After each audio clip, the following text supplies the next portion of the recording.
Thanks, Frank, for asking me to kind of summarize this about should you continue using these devices. These are my disclosures. So I'm going to give you a different slant on all this. I mean, we know that drug-coated devices have patency and symptomatic benefit. Oh, gosh, they're even randomized against surgery.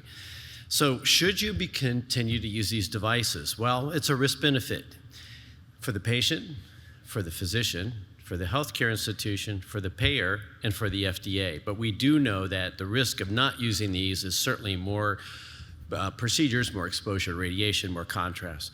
Certainly the Jaha article, I'm not going to get in all the details for these, but you know what? We were all taken back. And you know, we actually at Viva went, you know what? We got to know. We brought in 100 experts from around the world to say, what the heck? And what we found is that, hey, we do paclitaxel. It's considered safe in fetuses. It's used in pregnancy. We found this same trend in non-drug-based devices, but we said, but you gotta know it better than that. So we said, let's get individual patient data. So that's what we did. We embarked in the IPD. Now, I'm gonna take a couple minutes to show this quickly. But we've already seen how the relative risk dropped as we got more patients, as Peter pointed out, ascertainment bias. So I'm gonna go more than that. The emperor has no clothes on. The emperor was the FDA. They did the same thing Katsanos did, intention to treat. That's to not overstate benefit. It's not meant to show toxicity. It should have been, did you get treated like that?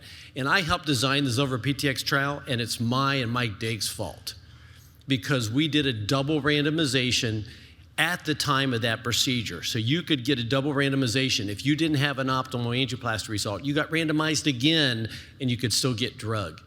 That confused a lot of people. But here's what I want to show you. If you look at this population, how they got treated that day, that procedure, the relative risk came down to the one we just saw that wasn't statistically significant, 1.19. It's exactly the same. And we spent all this time and money away from this, putting a stagnation in our field. This was craziness. So let's look at it some more. The FDA did that too. This is buried in their FDA panel pack, Appendix E. This looked at the Zilver PTX trial, with for Katsanos had the largest mortality. If you looked at the patients analyzed, and it's the purest population because there wasn't any drug-coated balloons for this time. So they weren't contaminated by other usage. If you looked at just the Zilver PTX trial patients, how they got treated that day, pure population, there's no mortality signal in the FDA panel pack. But we still got driven because nobody wanted to upset the emperor, so we still did intention to treat. VQI and AHRQ wanted to do their registries because they get a lot of recognition, publication papers, money, all those kind of things. The societies didn't want to upset the FDA. So everybody said, okay, we'll look at this some more. Now, every industry person looked at their own trial data. They're all underpowered, so it's almost not useful. And you've seen, we now have over 200,000 patients that show no evidence in CLI or claudicants.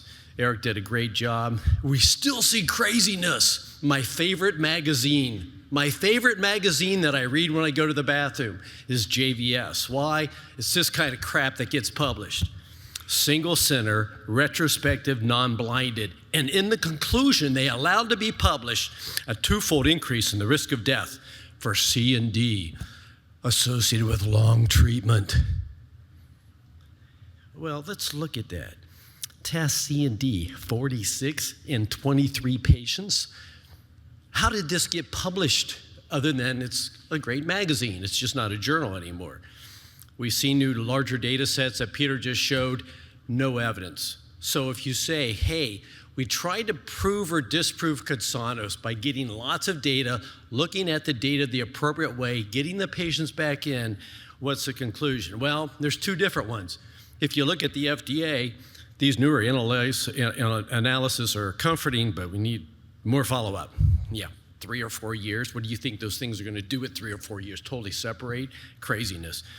PMDA in Japan, insufficient scientific evidence to justify restricting use of devices in Japan. We're not different. Our DNAs are the same. We're going to respond similar. So Share your decision-making with your patients. We should be doing that up front. Hospitals should side with their practitioners and come up with a uniform policy. Payers should leave it up to the docs. FDA needs to decide what will lead them to make a decision one way or another and stop floating. If you ask them what will change your mind one way or another, they float and they just start fantasizing. It's craziness.